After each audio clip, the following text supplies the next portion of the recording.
Where in the Bible does it talk about faith? Yeah, so it talks about faith throughout all of Scripture. Okay, Even in And the Old Testament? even in the Old Testament. But couldn't they see God? Couldn't they see God? Yeah. Well, at Didn't times, Adam and Eve see God? well, and Adam Moses and saw God. yes, Adam and Eve saw God. And so, but actually, the very first time that it's mentioned is in Genesis chapter 15, verse 6. Okay. Okay. So, Oh, really? Yeah. Yep. Oh, And so we have moved on past Adam and Eve, past Noah and the flood, and we've picked up in the story of Abram, okay, or who becomes known as Abraham, right. right? And so in Genesis 15:6, it says, Abram believed the Lord, and he credited it to him as righteousness, okay? And so this is Abraham believing the covenant promise that God is making with Abraham.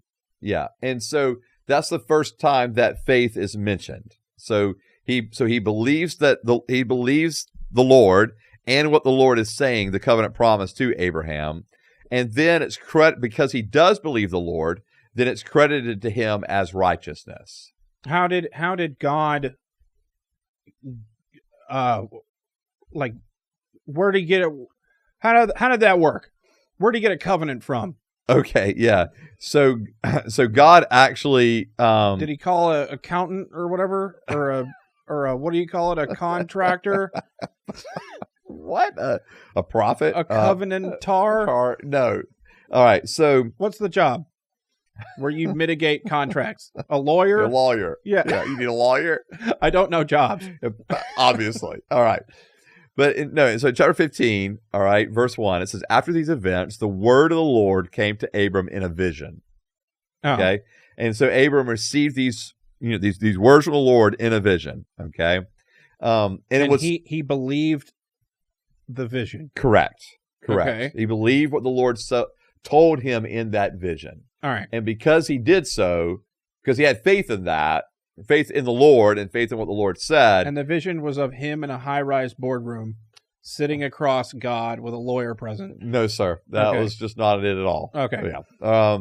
And so, but what's interesting is that, and one of the things that he's believing is because the Lord is telling Abram, okay, that so at this point, Isaac has not been born yet.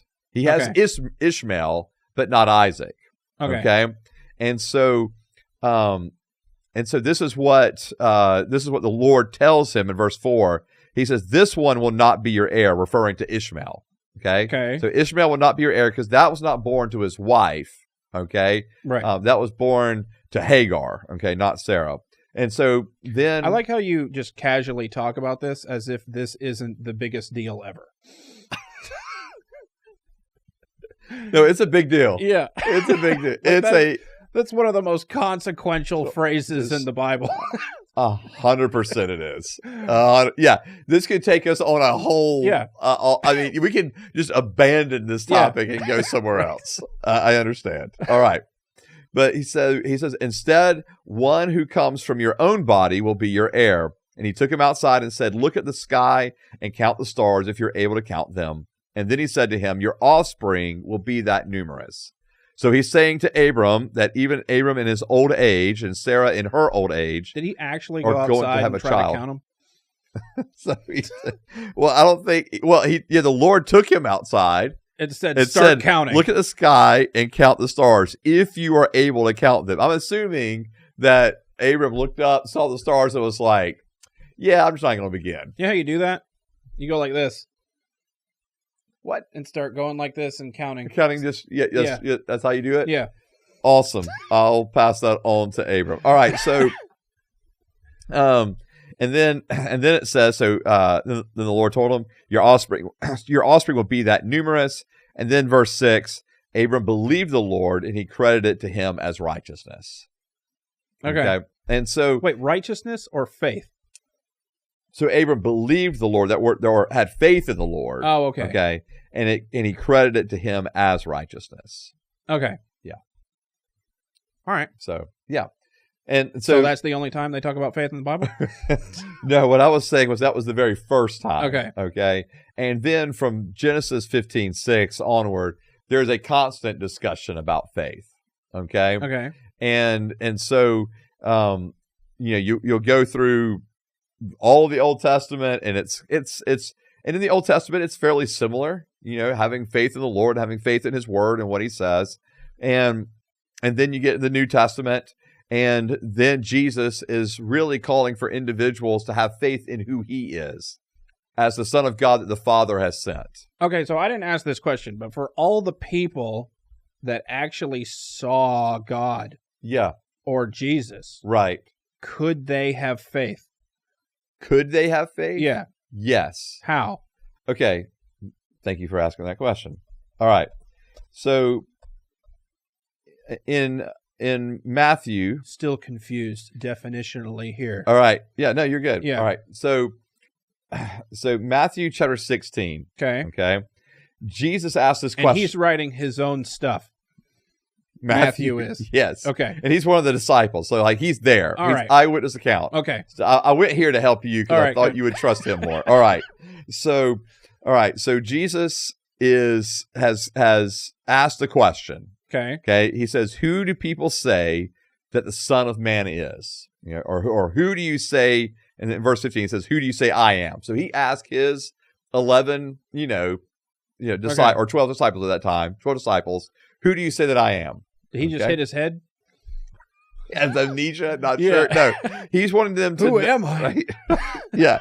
Well, so he first starts off asking, "Who do other people say that I am?" Okay. Okay. And then they reply, some say John the Baptist, others Elijah, still others Jeremiah or one of the prophets. What year is it? 0. And it's been that way for a while. Yeah. I don't know. So, all right. So It's been year 0 for 30 years. What's going on? we've hit pause in Yeah. time. All right. And so they say this is, who others are saying Jesus is, right? And then in verse 15, he says, "But you, who do you say that I am?" Okay. And then Peter replies, and he says, "You are the Messiah, the Son of the living God." Okay. Okay. All right. That's his answer. Now, verse 17, and this is the key part that we're talking about here. "Blessed are you, Simon, son of Jonah, because flesh and blood did not reveal this to you, but my Father in heaven."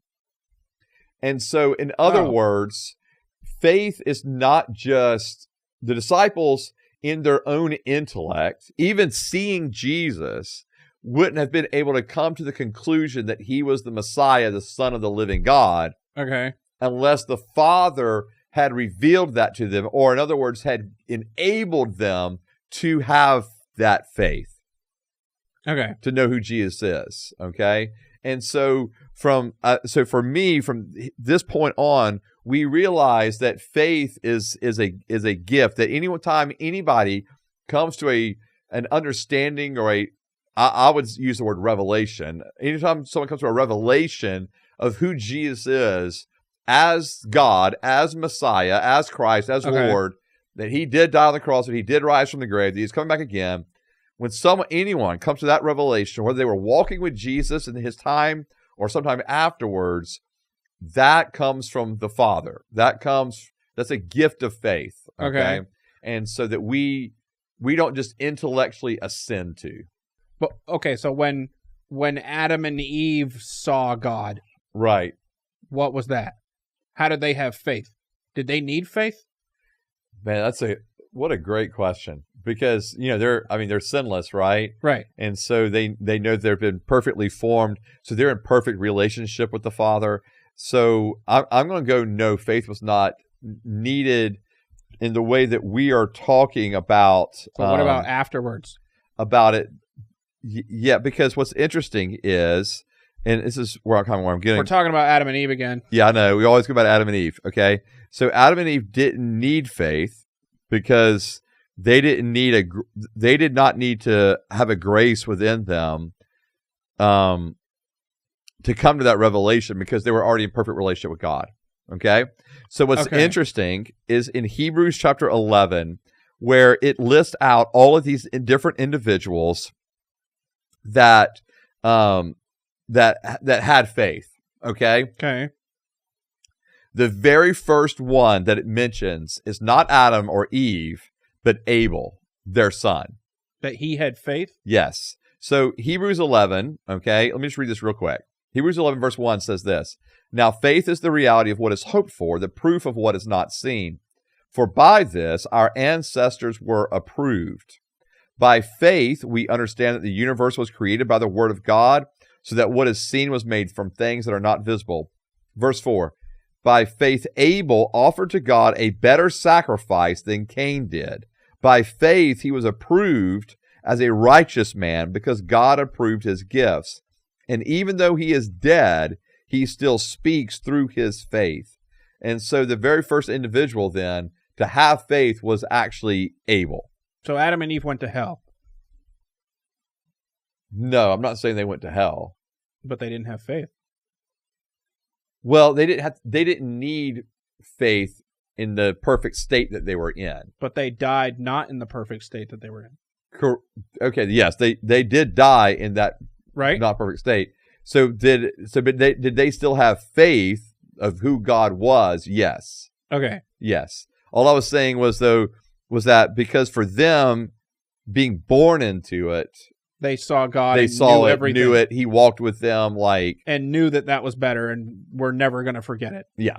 So Yeah. they couldn't.